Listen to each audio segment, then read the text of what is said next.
표적, 기적 뭐 이런 일들은 우리가 다 흠모하고 좋아하는 말들이에요. 기적의 시작과 기적의 끝이 무엇인가를 오늘 말씀드리고 싶어요. 여러분들에게도 하나님 전에 무릎을 꿇을 때는 하나님만이 하실 수 있는 어떤 일을 기대하고 왔잖아요. 그러니까 우리의 능력의 한계를 인정하고 우리의 부족함을 고백하면서 하나님께 무릎을 꿇은 거예요. 만약 그게 아니라면 그 사람은 지금 잘못 올라온 거예요. 우리는 하나님의 능력을 믿고 또 우리의 연약함을 우리는 고백하면서 다가온 거예요. 그 관계 속에 우리가 뭐가 생기냐면 하나님께서 내게 일러주시는 말씀은 분명히 우리에게 이유가 있을 것이다. 오늘 내용은 이렇습니다. 갈릴리 가나에 혼례가 있었고 예수님의 어머니도 계셨는데 이미도 예수님을 따르는 제자들과 예수님이 그 혼례에 청함을 받아 갔습니다. 전체 내용을 보면 예수님 어머니가 그 가정과 아주 관계가 밀접하다 뭐 이런 생각을 부정할 수가 없어요. 왜냐하면 그 예수님 어머니 마리아가 그 집안에 있는 하인들에 관해서 이래라 저래라 할 수 있는 것은 먼 관계에 있는 사람이 할 수 있는 일은 결코 아니죠. 포도주가 떨어지게 돼서 예수님께 도움을 청하는 어머니의 모습이 있습니다. 예수의 어머니가 예수님에게 말했습니다. 저들에게 포도주가 없다. 이 포도주가 없다는 것이 어떤 의미인지는 예수님은 잘 알고 계시는 거예요. 그것은 혼례에 잔치의 가장 중요한 것을 빼뜨린 겁니다. 오랫동안 약 1년 동안 이 일을 위해 준비하고 애써 잘 대접하겠다고 하는, 뭐 다른 때는 아니라도 그때만이라도 잘 대접하겠다고 준비했던 그 잔치집의 모든 일들이 다 허물어질 형편이 된 거예요. 이 포도주라고 하는 것은 우리가 먹고 취해서 이상한 짓을 한다, 우리는 그런 개념으로 생각하지만 여기 포도주라고 하는 것은 이들에게서 가장 기뻐해야 될 잔치집에 더불어 그 기쁨을 나누는 데 있어서 중요한 것이었습니다. 이 포도주가 떨어지게 됐다는 것은 대단히 그 집안이 누군가에게 어떻게 평가될 수 있는지 중요한 것이 되는데, 우리도 왜 오랜만에 잔치집에 가서 이런저런 대화를 나누고 오랜만에 주변의 사람들의 정보와 소식을 접하게 되잖아요. 그런데 잔치집에 있어야 될 포도주가 떨어지게 되고 흥겨워야 될 잔치집에 그 흥을 돋우는 포도주가 떨어졌다는 얘기는 그들에게 있을 수 없는 일이었거든요. 근데 포도주가 떨어졌다는 이런 얘기가 마침내는 얼마나 오랫동안 사람들에게 구설수에 오르겠어요. 어느 잔치집에 가서 아유 나 오늘 잔치집에 와서 생각나네 그 집안. 또 안 갔다 온 사람에게도 갔다 온 사람이 아이고 나 갔다 왔는데 아유 그 집안, 이렇게. 특별히 여자분들은 아주 이 전파력이 크잖아요. 아유 부연 설명이 필요 없군요. 빨리 이해하시는 거 보니까. 그러니까 놀라운 건 이 전파력도 뛰어나지만 창의력도 뛰어나잖아요. 뭐 거기다가 여자에게 뭐 육감이 있대나 이래가면서 하여튼 또 워낙 TV를 많이 봤기 때문에 연기력이 더해지면서 사람들을 감동시키지요. 그럴 수 있을 때 이 잔치집에 이 문제를 어떻게 해결할 수 있는지 예수님께 도움을 청했고, 예수님께서 기꺼이 그런 일에 응하시기 전, 아직 때가 되지 않았다고 주님이 정중하게 거절을 하지만 다른 방법이 전혀 없으니까 하인들을 불러다가 예수님 곁에 세워놓고 이제부터 예수님이 뭐라고 말씀하실 거다, 그러니까 이제부터 어떤 말씀을 하시든지 너희들이 이 집안에 관해서는 잘 아는 듯 말씀을 듣지 말고, 어떻게 해야 될지 지금까지 경험으로 말씀을 듣지 말고 주님의 말씀으로 너희들이 마땅히 행할 일을 살펴라. 중요한 얘기하고 있어요.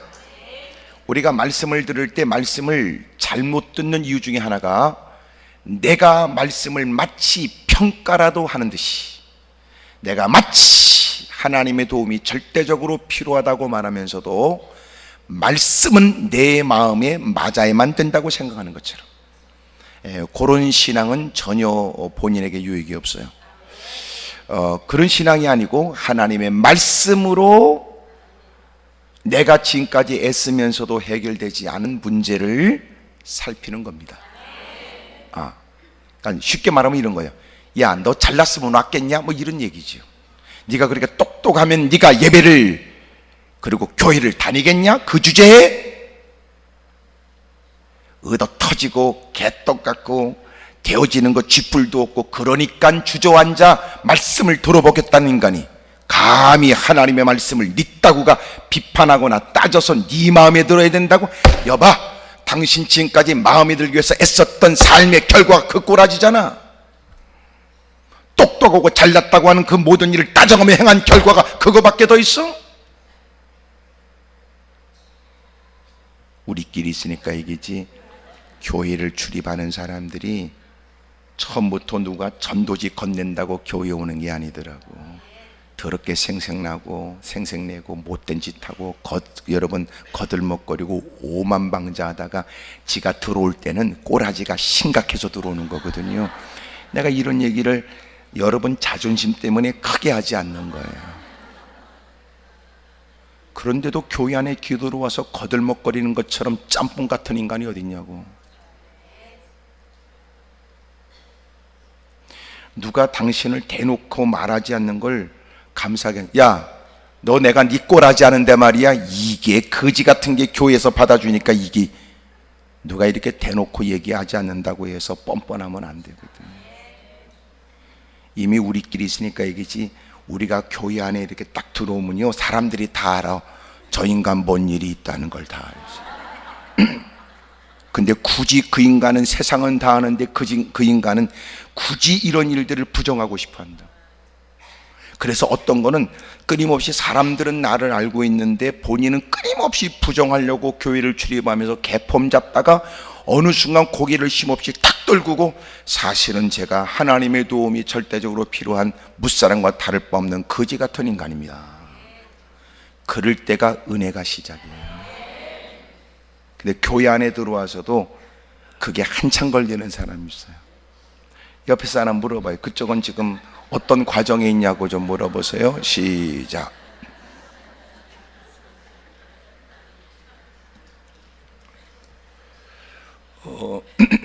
하인들에게 너희들은 갖고 있는 지식, 경험, 그걸 따지고 말씀을 들을까 말까, 할까 말까 이러지 말고, 예수님이 이제부터 하시는 어떤 말씀이라도, 무슨 말씀이라도 너희들은 행하여야 될 일로 여겨라.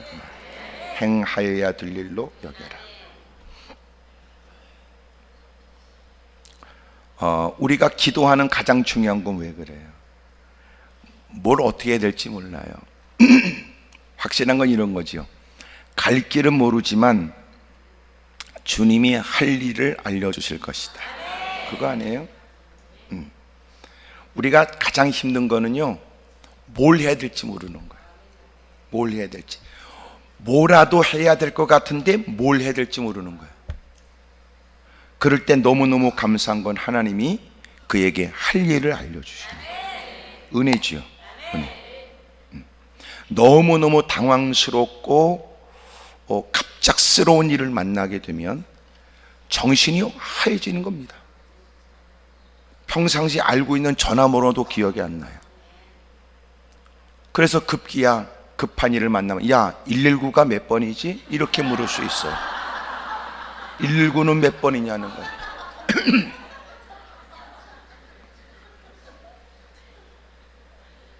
여러분, 그게 우스개기가 아니에요. 너무나 다급한 일을 만나면 뭘 해야 될지 모르는 거예요. 자기가 무슨 말을 하고 있는지도 모르는 거지. 어렵고 힘들 때 그것도 가까운 사람, 또 여러분 외면할 수 없는 일들을 경험하게 되면 우리에게 정신적 충격이 다가와요. 마음에 일어나는 여러분, 이 마음을 형용할 수 없는 마음이 막 일어나요. 내가 뭘 알고 있고 뭘 모르는지도 몰라요. 눈에 보이는 것도 없어요. 간혹 그런 큰 일을 만나면 사람들이 혼이 나간 것 같다, 이렇게도 얘기를 해요. 그럴 때 하나님께서 할 일을 가르쳐 주시니 감사하지. 이해가 됩니까? 무슨 말씀을 하시든지 너희들은 그대로 해. 주님께서 말씀하신 것은 그들이 지금 겪고 있는 포도주에 대한 얘기가 아니에요. 전혀 포도주와 관련 없는 다른 얘기를 하셨어요. 주님이 말씀하시기를 너는 가서 저기 돌 항아리 6개에 거기다 물을 부어라. 그것은 포도주와 관련된 말이 아니라 누군가가 또 집안에 들어와 식사를 하기 위해서 손을 닦기도 하고 발을 닦기도 하는 씻는 물을 담아놓는 항아리예요. 전혀 관련 없어요. 근데 주님이 어떤 문제를 만났는지는 아시지만 전혀 그 문제와 관련 없는 다른 말씀을 하신 거예요. 희한하잖아요. 그게 무슨 뜻일까요? 제가 어젯밤에도 그런 얘기를 했는데, 말씀을 들을 때는 말씀은 내 상황과 관련이 있는 게 아니에요. 말씀은 하나님의 능력과 관련이 있는 거죠. 근데 우리는 말씀을 들을 때 지 꼬라지와 관련해서 들어요. 이런다고 되겠어? 이런다고 무슨 도움이 돼? 이런다고 해결이 되는 거야? 그렇다고 생각하고 앉았다고요. 근데 주님이 말씀하신 건 주님이 능력으로 그 일을 이루시겠다는 거 아니에요. 그러니까 하나님 말씀을 들을 때는 하나님의 능력과 관련된 말씀으로 들어야 되는데, 우리는 자기 형편과 관련된 얘기를 들으니까 하나님 말씀을 수용하지 않아요. 옆에 사람 다 얘기해 주세요. 저기 하나님 말씀은 형편과 관련된 얘기가 아니고 하나님의 능력과 관련된 말입니다. 시작.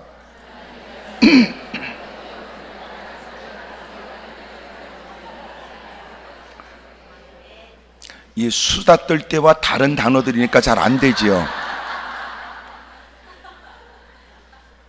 하나님의 말씀은 하나님의 능력과 관련된 거예요.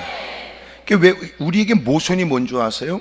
하나님의 능력을 기대하면서 무릎을 꿇었다고 해놓고는 결국은 자기의 생각, 자기 판단, 자기 경험이 결론이에요. 아무리 봐도 오늘 은혜가 없대, 지 마음이 안 들면. 구체적으로 설교를 들으면서 자기가 당하고 있는 그 어렵고 힘든 고의를 거론하지 않으면 오늘은 내가 잘못 온 것 같아. 문제지요. 그래서 대부분 응답받았다든지 은혜를 받았다는 건 뭐냐면 지 쏘가지와 관련이 있더라. 지 마음에 들어야 은혜 받았고, 지 생각과 뭔가 맞아 떨어져야 은혜가 있는 거예요. 그런 중에 전혀 뜬금없이 하나님이 인도했다고 지가 집으로 고백하면서 예배 전에 무릎을 꿇어놓고는, 그러고는 돌아갈 때는 지옥에서 나온 특공대처럼 그러고 나가면 불행하지요. 예수님이 하시는 말씀은 형편으로 수용이 안 돼요. 그럼에도 불구하고 마리아가 하인들에게 건넸던 얘기가 있었기 때문에 그 말을 쫓아 열심히 물을 갖다 부어요. 얼마큼의 시간이 걸렸겠지요. 혹시나 그들은 말하고 싶었을 거예요. 이게 무슨 짓이지 이거? 지금 이렇게 해서 시간을 허비할 게 아닌데, 지금 우리가 만난 문제는 이게 아닌데, 저 예수님이 지금 우리의 처지를 모르는 게 분명하지? 아니 지금 포도주 문제지, 지금 사람이 씻을 물 문제야? 별 생각에 다 들었지만 단호했던 분부가 있었기 때문에 그들은 아구까지 물이 채워지도록 채워놔요.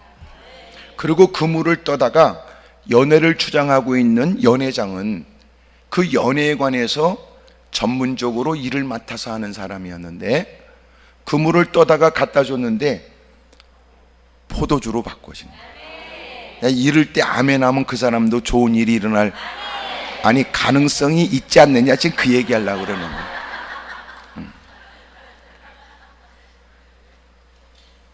벌써 이제 호응하는 거 보면 하나님 말씀을 어떻게 이렇게 받아들이려고 하는 게 느껴지니까 말이죠.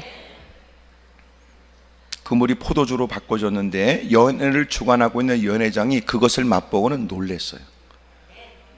너무너무 좋은 포도주야.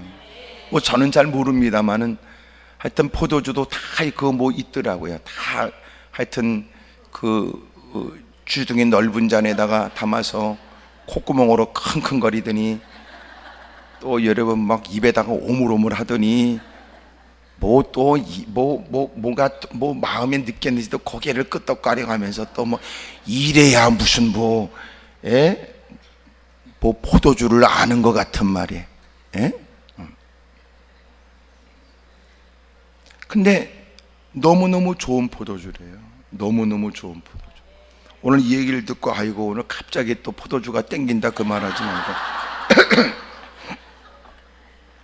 포도주는 안 먹는 게 좋아요. 왜냐하면 무슨 뭐 심혈관계통이고 나발이고 그렇게 하지 마세요. 심혈관계통에는 좋다고 퍼먹을지 모르지만 그 한 잔이 때로는 좋을 수 있다고 사람은 해도 두 잔이 넘어가면 극도로 위험하대요. 근데 술은 저도 옛날에 먹어봐서 아는데 한 잔이 두 잔 부르고요, 두 잔이 세 잔 부르고 나중에는 지가 나발 불어요.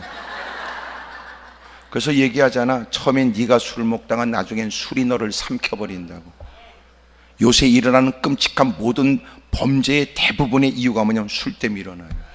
그리고 못된 놈의 새끼들은 술 기운을 빌려요.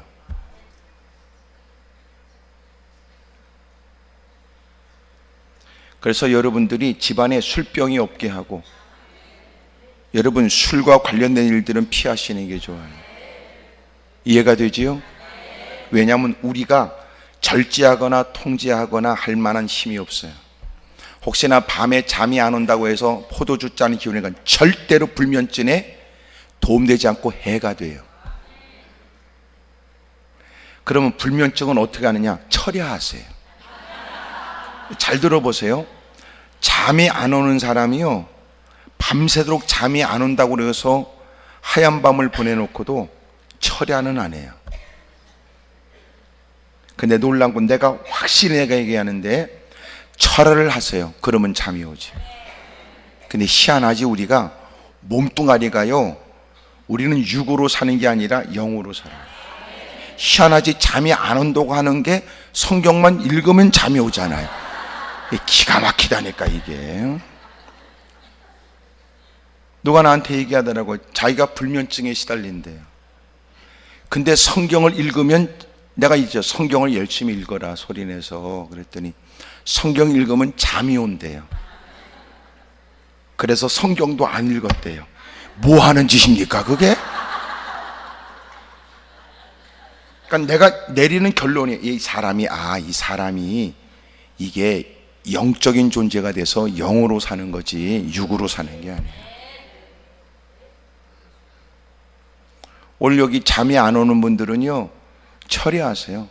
아이고 오늘 잠도 안 하는데 오늘 밤새도록 성경이나 읽자. 그거라도 하세요. 아멘 안 하는 거 보니까 잘 잔다는 뜻이지요.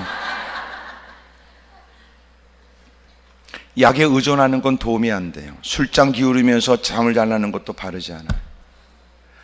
예수님께서도 밤에 새도록 기도했으니까 그러면 나도 철야를 해보자. 나도 밤에 새도록 기도해볼까? 기도는 내가 익숙하지 않아서 내가 한계를 느끼면 성경이라도 소리내서 읽어보자. 하나님이 단잠을 주신다잖아요. 숙면을. 사랑하는 자에게 그 은혜를 주신대요. 오늘 여러분이 말 못할 그 고통스러운 그 불면증이라든지 우울증이라든지 또 여러분 말로다 표현할 수 없고 누가 알까봐 쉬쉬하는 시달리는 것으로부터 다 자유하기를 바랍니다. 할렐루야. 근데 결론이 11절에 이렇게 나왔어요. 예수께서 이 첫 표적을 갈릴리 가나에서 행하여 그의 영광을 나타내시매 제자들이 그를 믿으니라 그랬어요. 자, 기적의 시작은 뭐예요? 기적의 시작은 뭘까요? 기적의 시작은 하여튼 내가 물어보는 거니까 뭐라고 쭝얼쭝얼 하세요. 예?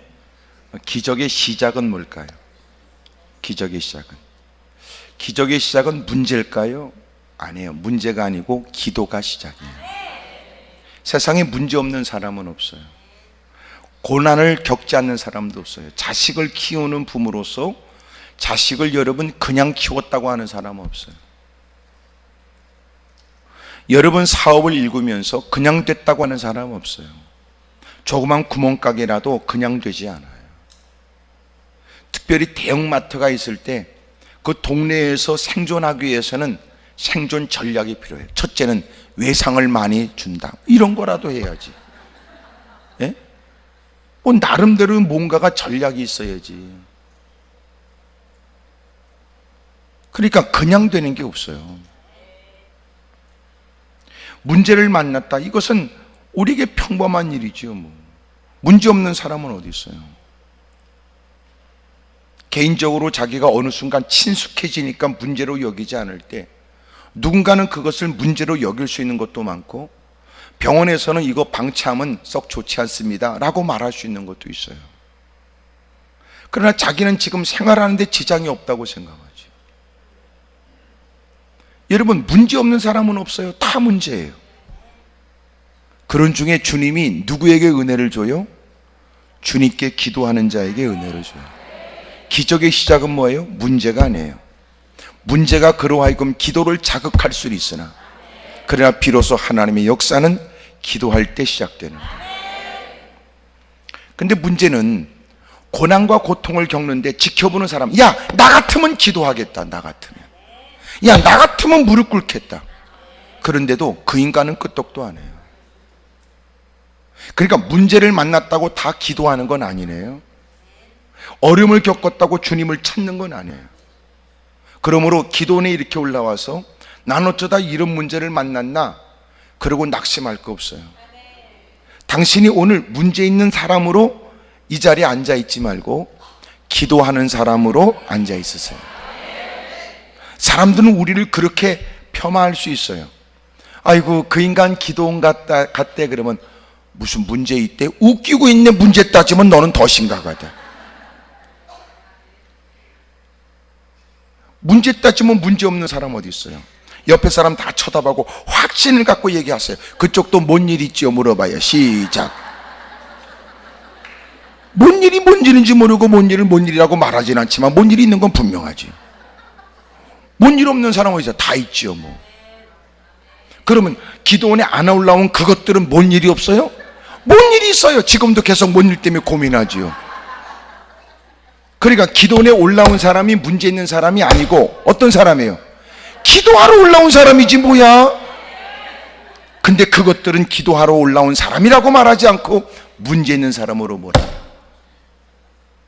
이게 오늘날 어둠의 세력이 교회를 말아먹게 하는 원수마귀의 계략이에요.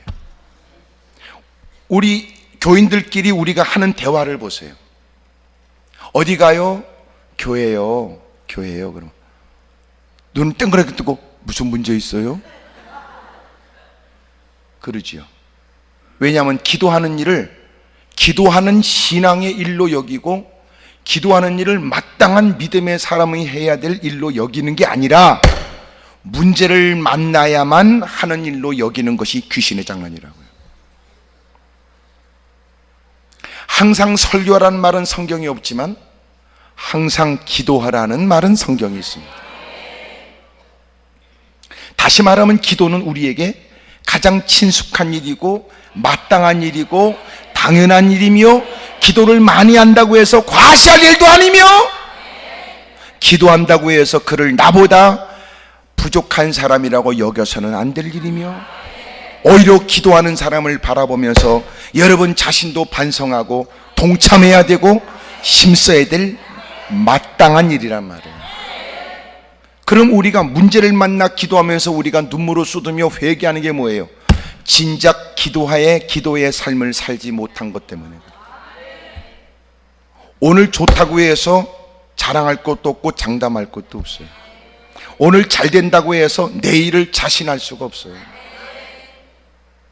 하나님의 은혜로 사는데 지가 하나님의 은혜로 산다는 걸 몰라요. 보세요. 자식을 여러분 낳고 키우면요, 당신 죽을 때까지 자식이 기도 제목이야. 왜냐하면 그만큼 나이 퍼먹고 가정을 꾸리고 있는 자식 새끼라도 문제를 만나게 되면 그 불똥이 부모한테 튀니까. 자식이 여러분 배 안에 담고 있다가 언제 기어 나오는가 싶어도 기어 나오면 더 복잡해요. 그래도 배 안에 담고 배 내밀고 살 때가 오만 데다 싸돌아다니지. 대접받으면서 여기 앉으시라고. 그놈 기어 나오면 그때는 식당도 못 다녀. 식당도. 아이고 이놈이 언제 안고 다니는데, 아이고 이놈도 이제 안고 다니니까 허리도 아프네. 웃기네. 그놈 뛰기 시작하면 잡지도 못해요. 학교로 더 들어가? 그때는 더 힘들어. 그놈 시간 맞춰야 되거든. 대학 들어가? 아이고 그건 누가 여러분 누굴 닮았길래 그렇게 장학금을 받겠어? 대학 졸업하면 그때부터 취직의 문제야. 그게 끝이야? 좋은 회사 들어가서도 그게 끝인 줄 알아? 웃기고 있네. 이젠 또 짝을 만나야 되잖아. 거지 같은 거 하나 집구석에 들어가면 복잡한 겁니다. 그동안의 가족관계도 다 깨져버리는 거야. 그게 끝이야? 또 이제 애를 낳아야 될 거냐. 또 애를 낳으라고 다고 쳤는데 그 새끼들이 인심 쓰고 애를 낳더니 이제는 그 애 키우는 것은 이제 할머니 못 아니야. 할머니 몫이. 죽을 때까지야. 죽을 때까지.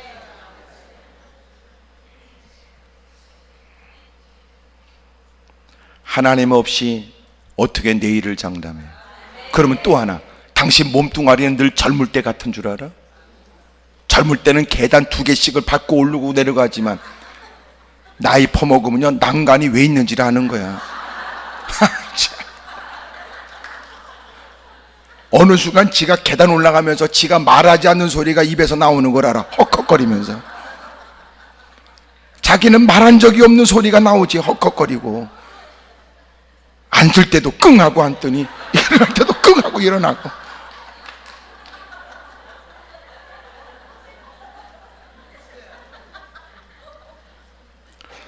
하나님의 도움이 절대적으로 필요한 인간이 돈 몇 푼 손에 쥐고 있다고 눈에 뵈는 거 없어?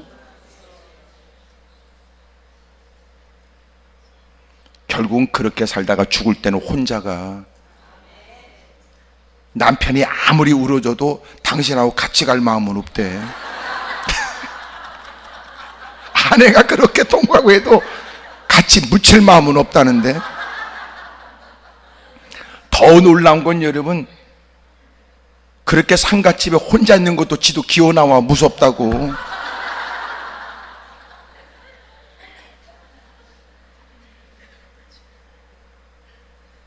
그래 제가 보니까 살아있을 때 영정사진이라도 웃으면서 찍어둔 거 하나 있어야 되겠더라고.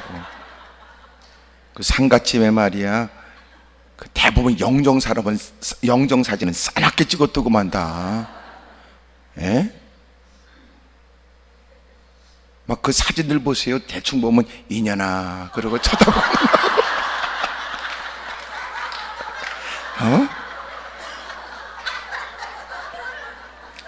그러니까 이게 영정사진을 가만히 보니까 이게 저 웃으면서 찍어야 되겠더라고. 웃으면서. 여러분도 오늘 집에 가서 다시 찍으세요.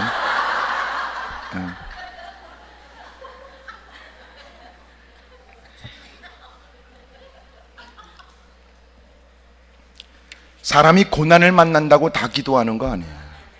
시편 49편 20절에 보면 존귀 하나 깨닫지 못하는 사람은 멸망하는 짐승 같도다 그래요. 그러니까 그 많은 고통을 당하면 누군가는 하나님을 떠올릴 수 있을 때, 누군가 같으면 그 많은 상황에 무릎 꿇어야 될 일로 여길 때 다 그러는 거 아니라는 거예요. 잠언서 4장 19절 악인의 길은 어둠 같아서 그가 걸려 넘어져도 그것이 무엇인지 깨닫지 못한다. 그러니까 우리 주변에 어려움을 당했다고 다 기도하는 거 아니에요. 그런 중에 당신이 기도하는 것은 문제 있는 사람이 아니라 기도하는 사람이죠. 주님의 은혜를 구하는 사람. 그러니까 설령 문제를 만나도 누군가는, 우리가 어려움을 처하면 누군가가 도와야 되는데 도울 마음도 쥐뿔도 없이 괜히 여러분 우리를 더 문제 만난 사람으로 몰아가 지가 잘난 듯 함부로 우리를 말한단 말이에요.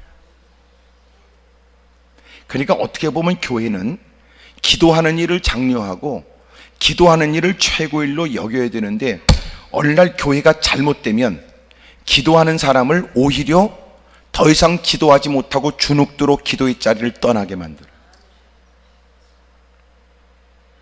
교회 안에서 누굴 만날 수 있어요. 누가 교회 안에 딱 들어와요. 그러면 이미 들어와 있던 사람이 웬일이세요? 무슨 문제 있어요? 그러면 다시 돌아서 나가고 싶죠. 할렐루야, 집사님 오셨네. 어떻게 잘 지내셨지요? 기도하러 오셨군요. 이래야 기도하러 온 사람도 그가 나를 도울 수 있는 건 아니지만 기도하겠다는 자신의 마음에 좀 더 내가 오기를 잘했다, 이런 생각 들지 않아요? 우리 주변에 못된 것들 많아요. 누가 그렇게 만들어요? 누가 그렇게 못된 짓 했을까요? 우리일지도 몰라요. 그러니까 누군가가 기도한다 그러면 믿음 좋으시다. 참 나도 기도해야 되는데, 나는 그렇게 세상에 얽매여졌을 때 기도하라고 하시는군요. 집사님 언제 기도하라고 할 때 나도 이제 같이 가야 되겠어요. 이래야 되는 거 아니에요? 무슨 지금 여러분 과거와 관련이 있으니까 지금 미안해서 아멘도 못하지요? 왜 기도하는 사람이 너보다 못났습니까? 왜 기도하는 사람이 왜 너보다 더 큰 어려움을 만난 것처럼 착각하십니까? 문제를 만난 게 문제가 아니에요. 문제를 만나도 기도하지 않는 게 더 큰 심각한 문제지. 왜? 이런 문제를 만나면 주님이 기도하라고 약속하셨고 기도하면 응답해 준다는데도, 기도도 하지 않는 사람이 문제만 끌어안고 날마다 어두운 낯빛에 날마다 구석진 곳을 찾아 탄식하며 좌절하고 절망하고 불평하고 원망하고 책임을 전가하는 게, 그게 잘난 겁니까?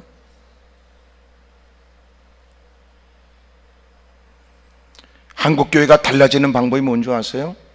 기도에 대한 인식과 기도에 대한 표현이 바꿔지는 거예요. 기도하는 일을 최고로 여겨야 돼요. 근데 어느 순간 우리가 기도가 종교적 의식에 불과한 일이 됐어요. 야, 우리가 뭐 했으니까 기도해야지, 기도라도 해야지, 기도라도 해야 되지?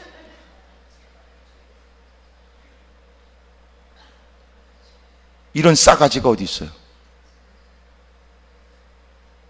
대충 기도해? 대충 기도해?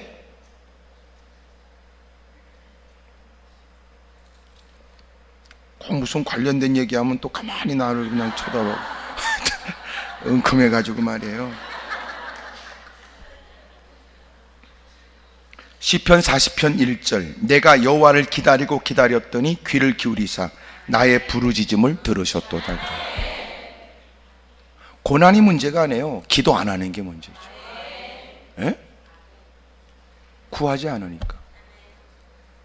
제가 어제도 이사야서 30장에 대한 말씀을 전하면서 그런 얘기도 했지만, 그들이 하나님의 은혜 속에 살아왔던 인생이 하나님을 의도적으로 외면한 채 은밀한 곳에서 개교를 꾀하고 또 그 모든 일을 결정하며 행하되 하나님을 무시하고 하나님의 영으로 행하지 않고 그들은 하나님께 묻지도 않아요.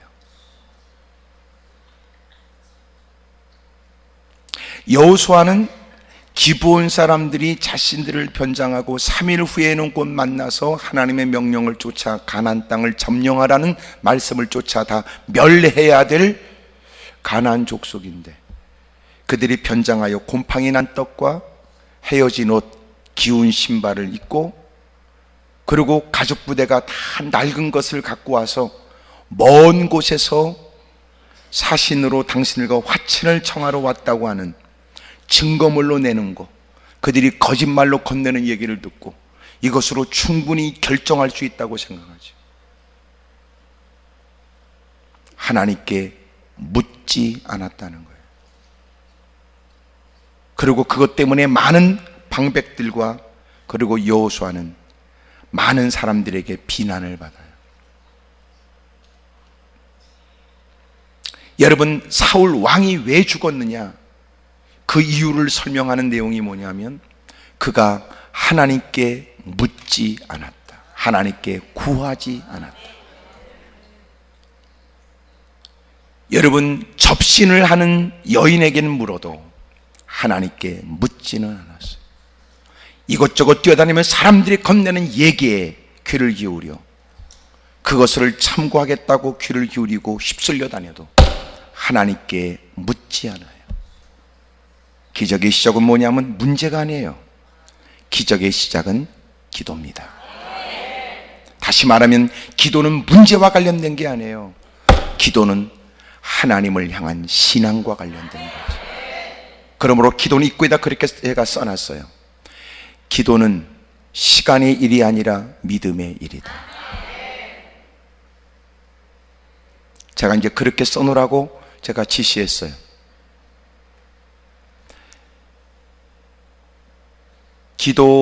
기도를 순종하고 여러분, 기도를 따라 기도에 힘쓰고 그러나 기도처럼 살아야 된다. 그래서 기도처럼 살아라. 기도하라고 하는 하나님 말씀에 순종해야 되지만 기도를 따라서 깨닫게 하시는 것을 순종하는 것. 기도하라고는 주님의 명령. 너는 지금까지 내 이름으로 구하지 않았으나 이제부터 내 이름으로 구하라. 환난 날에 나를 부르거라. 곤관 중에도 주의 이름을 부르면 주님은 졸지도 주무시도 아니하시면서 그 기도에 귀를 기울여 주신다. 이것처럼 크나큰 복이 어디 있어요? 법인카드 갖고 있지 않다는 것이 원망스럽습니까? 웃기는 건 우리끼리 있으니까 얘기지, 법인카드가 안 통하는 동네도 있고 지역도 있어요. 현금 달라는데. 근데 놀라운 건 어디든지 안이 계신 곳이 없으신 주님은 우리의 곤란의 일들을 하나님께 호소하고 구하는 기도에 주님이 응답해 주세요. 크게 아멘 하십시다.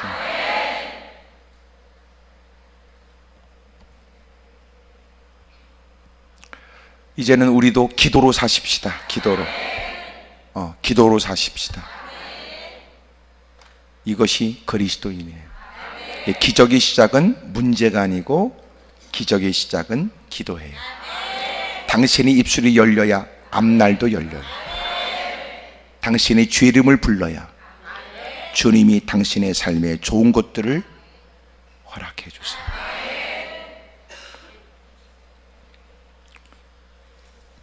두 번째로, 여러분, 기적의 시작이 기도라면 기적의 내용은 뭘까요? 말씀입니다. 기적의 내용은 말씀이에요. 어떻게 기적이 일어났을까?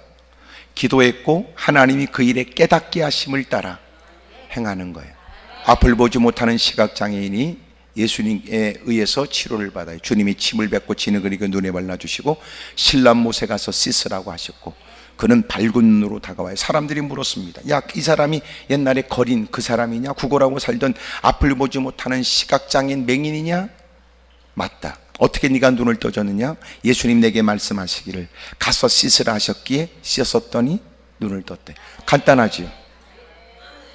가서 자기가 얼굴에 더러운 걸 씻었다고 할 때는 눈을 뜨지 못하지만 주님이 가서 씻으라고 하시니까 눈을 뜬 거예요. 그러니까 신람 못에 가서 그물을 떠서 씻으면 해결되는 게 아니고요, 주님이 말씀하신 대로 했더니 그가 눈이 떠진 거예요. 그러니까 기적의 내용은 뭐예요? 말씀이에요. 하나님은 말씀으로 응답합니다. 말씀으로 응답합니다. 그래서 우리는 그 말씀의 확답을 얻기까지 우리는 기도하는 거예요. 하나님께서 응답을 주시는데 응답을 기대하고 무릎 꿇은 그는 하나님의 확답, 하나님의 확답, 하나님의 확답을 받을 때까지 우리는 기다리죠. 그리고 마침내 그는 기도의 자리를 떠날 때는 그 말씀을 정답으로 여기는 겁니다. 응답, 확답, 정답으로 여기는 겁니다. 기도처럼 산다는 것은 기도함으로 인하여 하나님이 분명하고 확실하게 깨닫게 하신 대로 산다는 거예요. 그게 기도처럼 사는 거예요.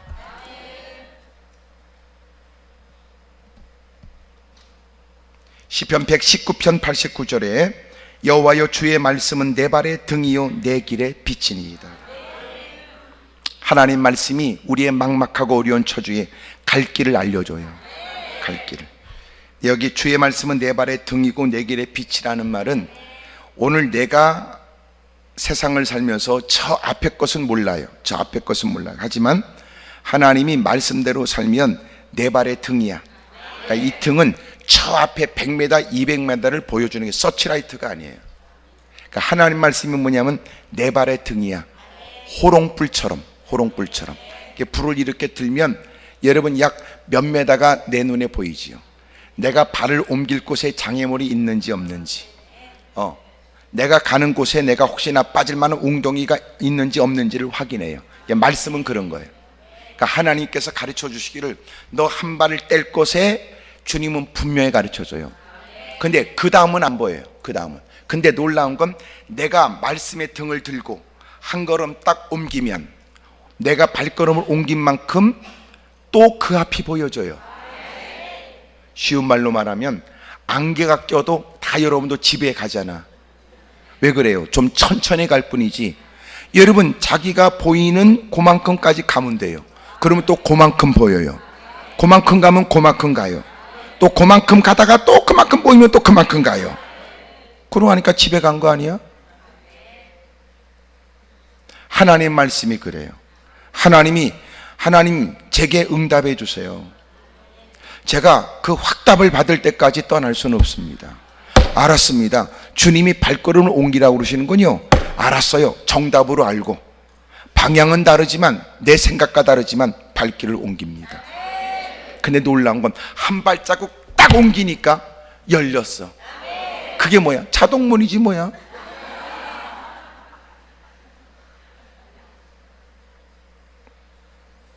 그 자동문이요 한 걸음 차이야. 그 센서가 작동하는 그 거리가 있거든요. 그러니까 우리가 갔는데도 안 열리면 손으로 휘적거려요. 그리고 지가 왔냐고 그러고 열어주잖아. 하나님의 말씀을 쫓아 행하면 돼요. 시편 33편 9절 그가 말씀하심에 이루어졌으며 명령하심에 경고히 섰도다. 여러분 우리는 믿음으로 하나님이 말씀으로 창조하셨다고 믿어요. 오늘도 우리에게 선명하고 분명하게 깨닫게 하시는 말씀을 따라 우리는 모든 일을 결정해야 합니다. 잠언서 13장 13절 말씀을 멸시하는 자는 자기에게 패망을 이루고 계명을 두려워하는 자는 상을 받느니라 그래요. 말씀대로 사십시다. 그게 기적의 내용이에요. 어떻게 그렇게 됐어? 말씀이 그렇게 말씀을 들으면서 나 그렇게 깨달았어. 내가 모른 척 할 수 없더라고. 그렇게 살아야 되겠더구만. 그렇게 살기로 했지. 그렇게 기도하는 중에 나는 그 말씀이 하나님이 내가 드렸던 기도에 관해서 내게 주시는 말씀이라고 나는 깨달았어. 그래서 그렇게 살려고. 이미 말씀드린 것처럼 그것이 당신이 겪고 있는 문제하고는 좀 동떨어진 일일 수도 있어요. 누가 보면 많은 사람에게 동의를 얻을 수 없는 일일 수도 있어요. 누가 볼 때는 나를 염려하고 나를 사랑하는 사람이 볼 때는 여러분 그것이 어리석다라고 말할 수 있는 내용일지도 몰라요. 그럼에도 불구하고 하나님 께로 기도하면서 하나님이 내게 주신 그 응답을 기대하고 확답이 있을 때까지 기도하라고. 그 확답을 정답으로 여겨서 그러면 주님이 책임져 줍니다. 이사야 55장 8절이에요. 이는 내 생각이 너희 생각과 다르며 내 길은 너희 길과 다르다. 그러니까 하나님이 우리하고 생각이 달라요. 왜 그럴까요? 예? 존재 자체도 다르지만 능력 자체가 다르니까. 능력 자체가 다르니까. 여러분, 저도 어린 손자가 있지만 그 손자가 하는 걸 보면 어떨 때 답답하지요. 아이로서는 마땅해요. 이제 그놈도 좀 더 크면 이제 땡깡 부리겠지요. 땡깡 부리겠지요. 저도 서서히 준비하고 있습니다. 예? 서서히 이걸 어떻게 그럴 때 조치해야 되는가 하더니 서서히 이제 가만히 보니까 그놈도 나를 알아가는 것 같고요, 나도 그놈을 연구하고 있어요. 그놈도 나를 이제 서서히 이제 파악하는 것 같아요. 할머니한테 안 되는 거는 할아버지한테 오면 통할 것 같다든지 벌써 그놈도 이렇게 잔머리를 굴리기 시작해요. 자꾸 아이가 단 것을 먹지 못하게 피하려고 애쓰는데 그놈이 꼭 그 통에 들고 있고 한참 들고 있으면서도 여러분 어떨 때는요, 안 먹겠다고 그러면서 꼭 나한테 갖고 와요. 할아버지 이거 먹어. 할아버지.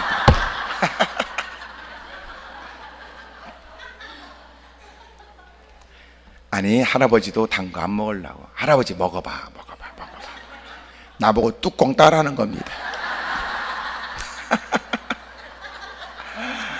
누구 닮았는지. 여러분, 하나님의 생각과 우리의 생각이 같겠어요?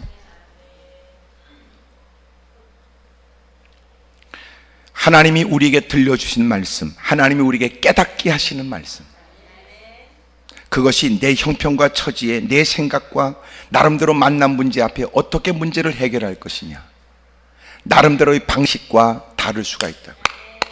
그럴 때도 믿음이 뭐예요? 하나님의 말씀을 정답으로 여겨요. 그럴 때 주님은 그 모습을 주님을 향한 믿음으로 여겨요. 그래서 주님이 우리에게 행하라고 하는 것이 어려운 것을 주님은 시키지 않아요. 주님은 우리가 할 수 있는 일을 시켜요. 여러분도 아시지요? 여러분, 하나님이 여러분에게 하라고 하시는 말씀이 할 수 있는 거예요? 할 수 없는 거예요? 다시 한번 물어볼 테니까 분명하게 대답하세요. 주님이 우리에게 말씀하시는 것은 할 수 있는 거예요? 할 수 없는 거예요? 근데 왜 안 했어요? 지가 하기 싫은 거야. 그러니까 하나님이 말씀하신 건 할 수 없는 게 없어요. 문제는 뭐예요? 지가 안 하는 거예요. 하기 싫은 거예요. 그걸 뭐라고 그래요? 불신이라고 그러는 거예요. 주님이 우리에게 내가 말하기 전에 나의 처지, 형편, 모든 걸 다 알아요. 내가 설명해봐야 내가 나를 다 설명 못해요. 근데 주님은 나를 다 알고 계시지. 그런 중에 주님이 우리에게 하라고 하실 때는 우리를 몰라서가 아니에요. 주님은 알기 때문에 할 수 있는 일을 하게 하세요. 근데 우리는 뭐예요? 하기 싫은 거예요. 그럴 때 자기가 하기 싫은 거지만 주님이 말씀하셨으니 그렇게 행하는 걸 믿음이요 순종이라고. 콧구멍에 바싹 힘을 주고 고개를 2번 끄덕거리면서 한번 해보세요. 시작.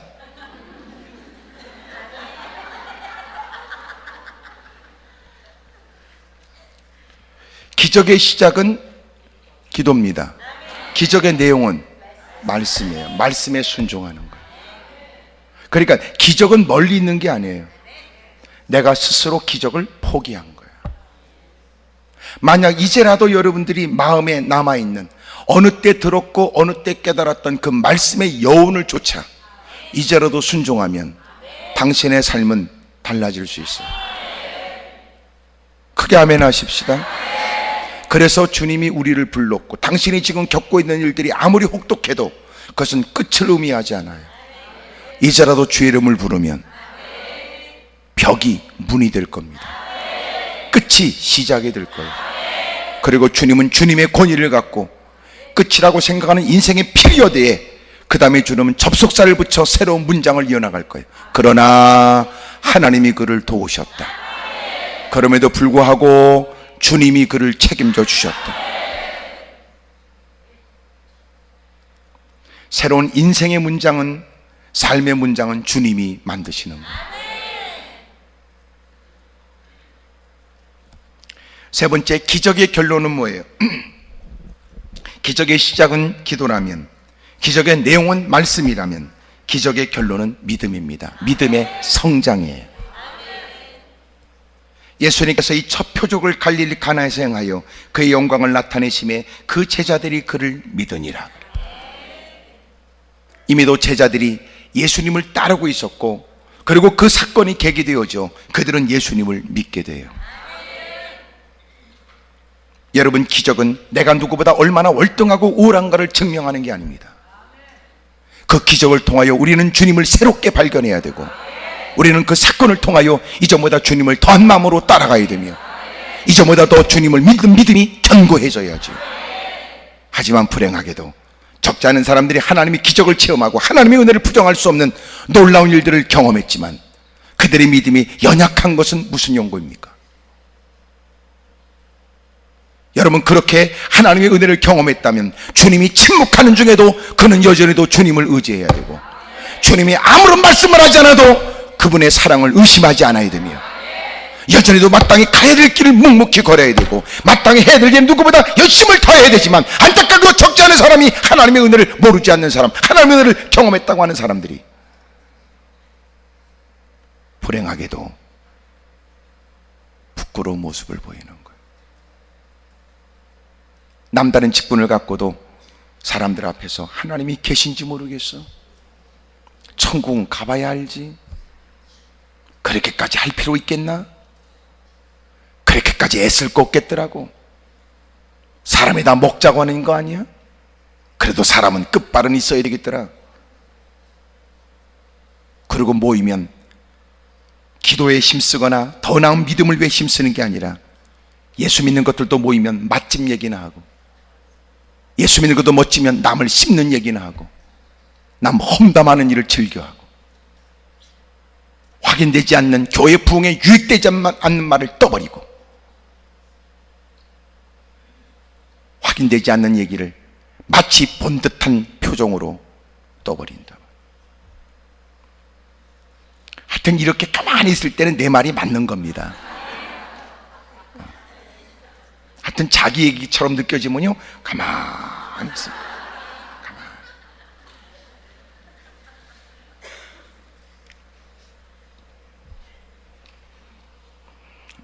요한복음 4장에도 왕의 신하가 아들의 병 때문에 예수님께 와서 도움을 청하죠. 죽기 전에 좀 내려오셔서 도와주십시오.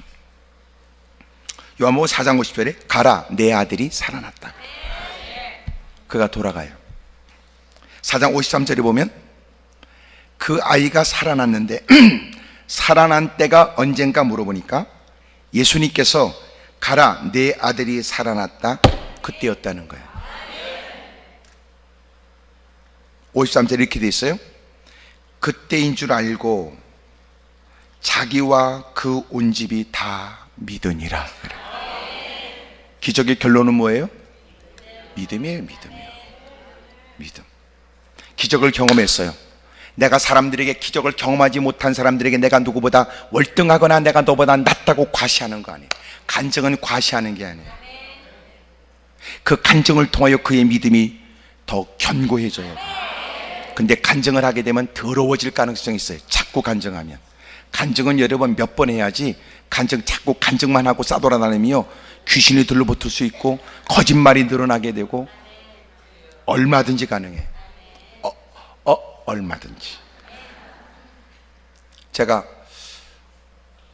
머리를 깎는데 그 이발하는 분이 그 앞에다, 거울에다가 막 성경 구절도 붙여놓고 막 뭐 이렇게 해놨어요. 한눈에 딱 봐도 이분이 예수님 믿는 분이구나, 이렇게 느껴져서.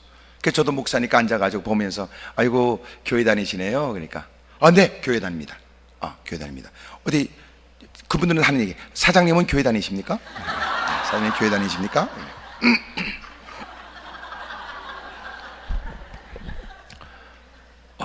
네, 그럼요. 그랬더니 그러세요? 어느 교회 다니세요? 야, 그때부터 아주 집요하게 물어보는데 말이에요. 이게 머리를 다듬는 사람들이요, 머리를 다듬기 시작하면 갑질하더라고요.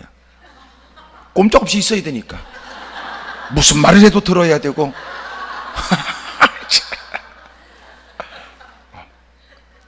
계속 나를 추궁해요. 어느 교회 다니시냐고. 막 그래서 예, 가까운 교회 다닙니다. 어느 교회입니까? 장로교회입니까? 막 이런 거.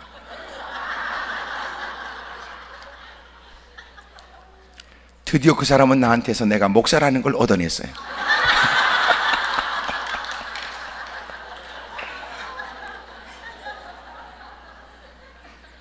그리고 제가 이제 갈멜산 기도원의 목사라는 걸 알았고, 비로소 그 말을 딱 들으면서 그도 저를 이제 생각했어요. 저를 알더라고요. 뭐 안양의 큰 교회를 다니는데, 제가 이제 그 교회 가서 집회했던 때를 그분이 이제 기억했어요. 그래서 제가 목사님 그때 기억합니다. 목사님 그냥 멀리서, 워낙 교회 가니까 멀리서 보면서 은혜를 받았는데, 목사님이셨군요. 그러면서 그분이 자기 간증 얘기를 막 해요. 그리고 그분이 자기 교회에서도 간증을 했고, 그것 때문에 다른 교회에서도 간증을 와서 해주세요 그래서 간증도 했대요. 근데 목사님 이제는 안 다니려고요. 왜요? 목사님 제가 간증을 여기저기 다니다 보니까요, 간증도 늘더라고요. 그러더라고요.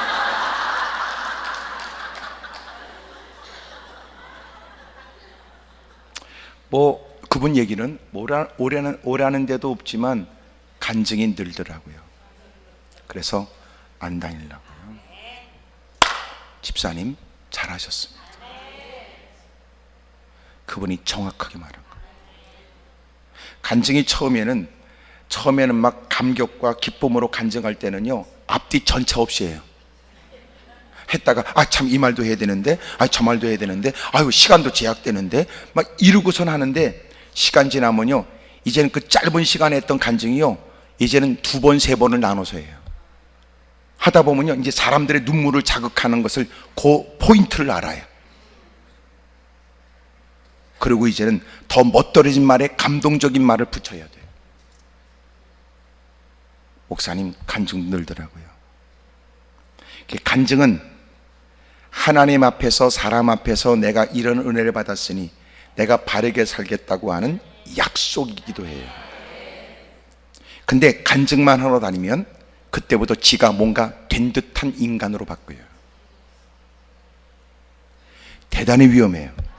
또 하나, 간증은 오늘 하지만 죽을 때까지 그 간증을 지켜내기가 어려워요.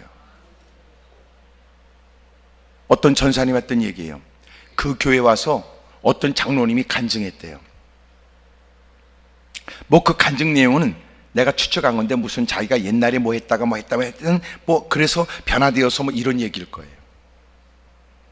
어느 날, 그때는 은혜를 많이 받아서 그분을 기억하는데, 길거리에서 그분이 전봇대하고 씨름하고 있더래요. 그래서 간증이라는 건 필요하기도 하지만 대단히 위험도 해요. 그러니까 간증은 언제 되냐면 죽기 전에 해야 돼요.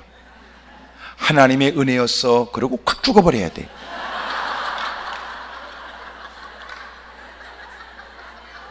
왜 그럴까요? 자기가 간증해놓고 간증한 다음 날 무슨 짓 할지 몰라요. 어떤 유혹에 달지 모르는 거예요. 그러니까 간증이 내가 누구보다 뛰어나다는 과시가 아니에요. 오히려 내가 남다른 은혜를 받았으니 왜 하나님이 나에게 남다른 은혜를 줬을까? 내가 더 믿음으로 살아야지. 내가 이제 주님을 경험한 사람처럼, 모든 사람이 다 촐싹거리고 좌지우지하 그렇게 갈등하고 갈팡질팡할 때, 나는 그럴 때는 견고하게 서서 누군가에게 기준이 되어지고 표대가 되어지고, 나는 그렇게 살아야지. 이래야 될 사람이 은혜 받았다는 이유로 더 못된 짓 해요. 그래서 우리끼리 있으니까 하는 얘기인데, 교회에서 시끄럽고 싸돌아다니고 이상한 짓 하는 것들이 은혜가 없다는 사람이 아니고 한때 은혜가 있었다는 것들이 고집거려요.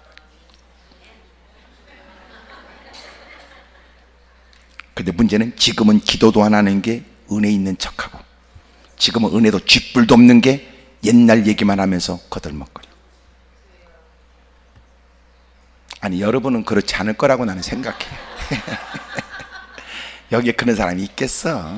있을까? 있을 텐데?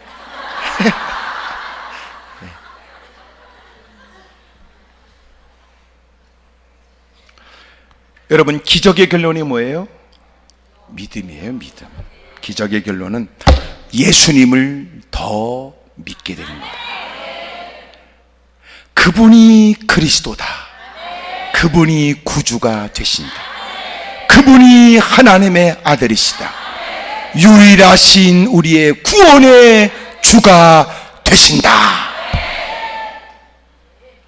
그래서 기적을 통하여 그는 더 어둠의 세력에 위협적인 존재가 되고 어떤 거친 도전에도 그는 견고해야 되거든요. 그것이 은혜 받은 사람의 모습이라. 여러분, 한때 은혜를 받았으나 어느 날 허물어진 모습으로 무릎을 꿇었거든 회개하기를. 이제는 문제를 만났으나 문제 때문에 한숨 쉬고 탄식할 게 아니라 여러분, 주님이 우리의 기도에 귀를 기울이고 계시는 바, 여러분, 기적의 시작의 문을 여십시오. 힘써 주 이름을 부르고 힘써 주님을 찾으면, 여러분, 찾는다는 말 요거 한마디 더 하고 싶은데, 주님을 찾는다는 게 뭐냐? 나는 찾지만 주님은 찾고 있다고 느끼지 못할 수 있어요. 우리가 피차 관계도 그렇잖아요. 나는 정말 어렵다고 말하지만 상대방은 내가 어렵다고 못 느껴요.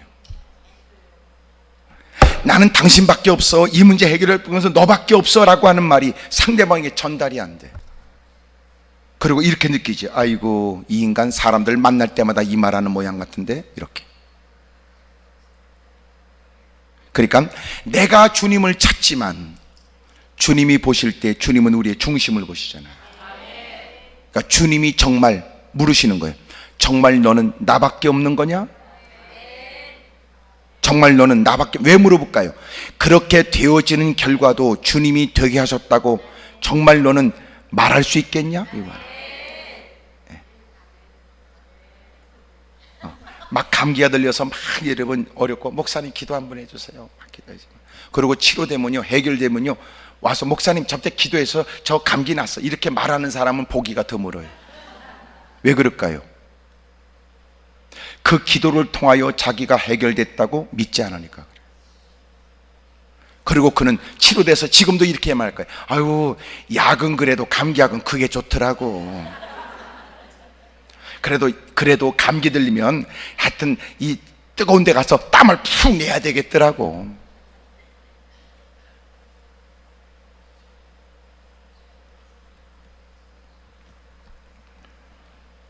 남의 얘기 같지 않죠?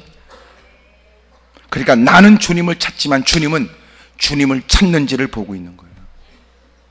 그렇게 외쳐대는 고성에 사력을 다하는 애절한 듯한 그의 음성을 들으면 주변의 사람도 아이고, 무슨 사연이 있길래 느끼지만, 왜 웬일인지 주님은 침묵하시는 것 같다.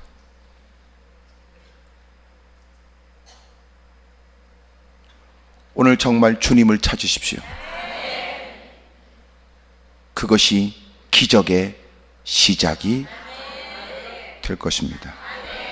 크게 아멘 하십시다. 나 이제 왔으니 내 집을 찾아 주여 나를 받으사 맞아주소서. 두 손 들고 나 이제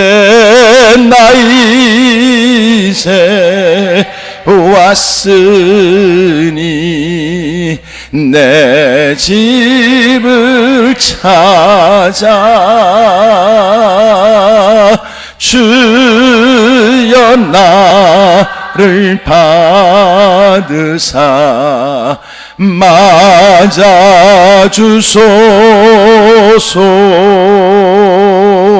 두 손을 높이 들어요. 하나님 아버지, 저희들을 도와주십시오.